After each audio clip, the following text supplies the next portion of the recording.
Chapter 14, Husbands, Wives, and Children. Children, how to bring them forth if you wish them. Home, husbands, wives, if you desire them. Pupil, it seems to me that many of my married friends would be perfectly happy if only children would come to them. It seems strange they cannot have any. Master, no, it is not strange. It is all according to law. Principle is not governed by precedent.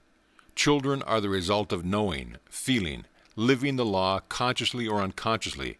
They are the birth of new ideas, something different. Every baby is a new idea, a new form in which life lives. Get into the habit of developing new ideas, and you will find these very ideas taking the form of children. It need not matter what the new ideas are about so long as you fully develop them. Then mentally picture as many children as you would like to have. When about to give birth to the new idea in form, a baby, I would suggest the daily help of a really good mental science practitioner, also at the time of birth. With proper understanding, the birth of a child will be as natural as the spiritual idea that preceded the form. Pupil, all of this sounds very wonderful and convincing while I talk with you. At the risk of your thinking my mind a sieve, may I ask you to put all the 3 steps, husband, home, children, into concise, separate form? Master, very well. The idea of concentration is not a leaky one, and I shall be happy to present them in the order you name. But first, what does the word husband mean to you? What characteristics do you wish the husband to manifest? What should his disposition be in order to be in tune with yours? These are your very first steps along the way. Pupil, to me, husband symbolizes certain characteristics I would like to attract to myself from the masculine side of life, or quality of life, a type of man I admire. His main quality should be, for me, understanding and love. With these 2 attributes well developed in both of us, I believe happiness would be certain to follow. Master, with love and understanding well developed in husband and wife, happiness is certain to follow.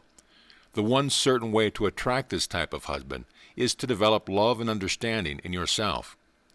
It is a very great truth that like attracts like.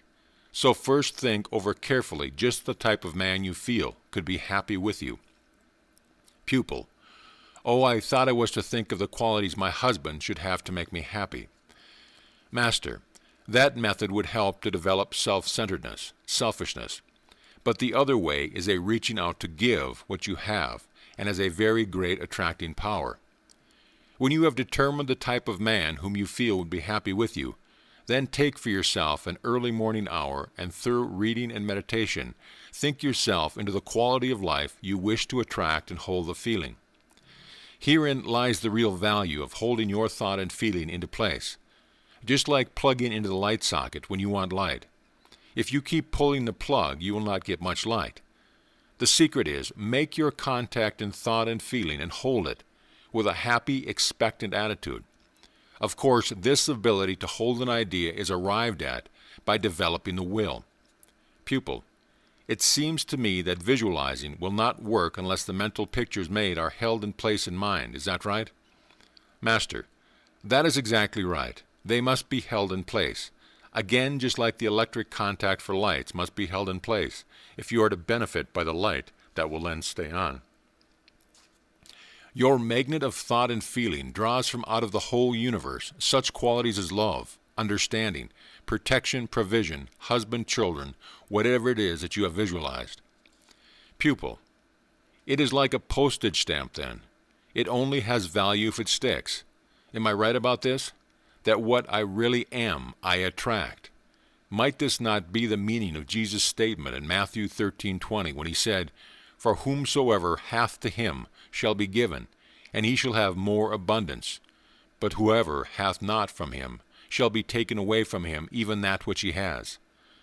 When one really has a husband in feeling and mentally pictures him, one really does have that husband, and he is sure to appear in form as a human being. Is this not having more abundance? How slowly I grow. First I want my husband to have understanding. Now I see that he is understanding. Master, that is it. Every conceivable thing that the human mind and heart can desire is already in existence. Like the electricity, it has always been there. And as soon as one realizes it and tunes a desire in with the quality of life, which it is the current begins to flow in that direction, then one has real abundance through continually having the recognition that whatsoever he may want, he already has. Pupil, is the process the same if one wants several children? Master, yes, fundamentally it is the same.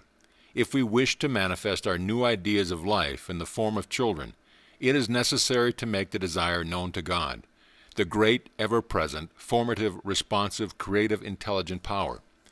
It being responsive and creative, it manifests in form as children. Pupil, just what should one first begin to think and feel? Master, first let us suppose that your desire for children is in perfect accord with the divine plan to bring into earth existence a continual advancement of the human race. So your idea of the new birth is that you may be a means or a channel through which the all-creating principle of intelligent, beautiful, perfect life may reproduce itself in a new form, one capable of recognizing itself as an individualized action of pure spirit.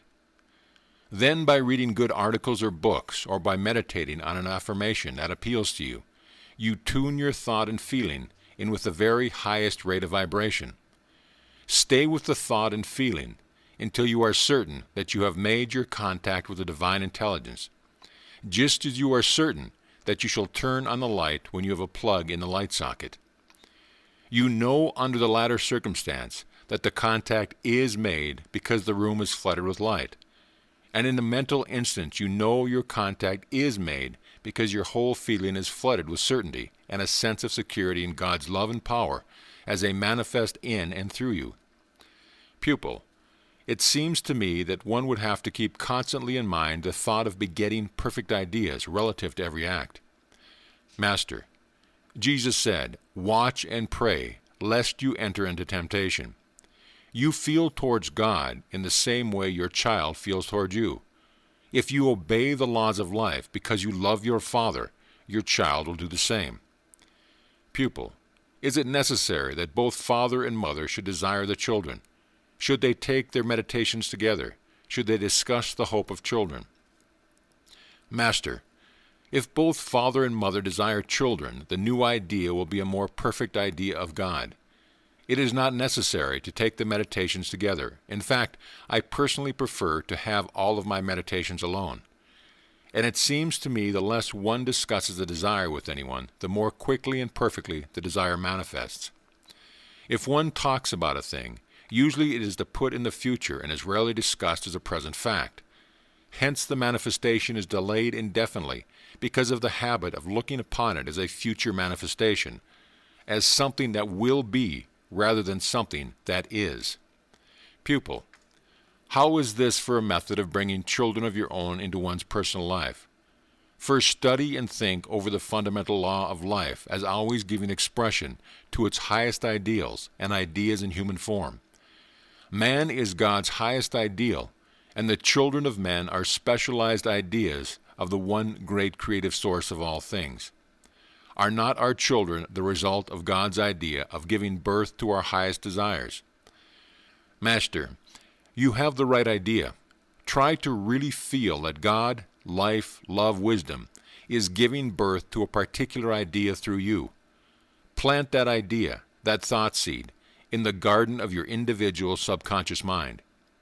By using your individual subconscious quality of mind in this way, you are doing your part to let all the creative energy in the universe act in and through you without limit. Thus you are a bridge between the two extremes in the scale of nature, one of which is the innermost creative spirit of life, and the other the particular, external form of a child.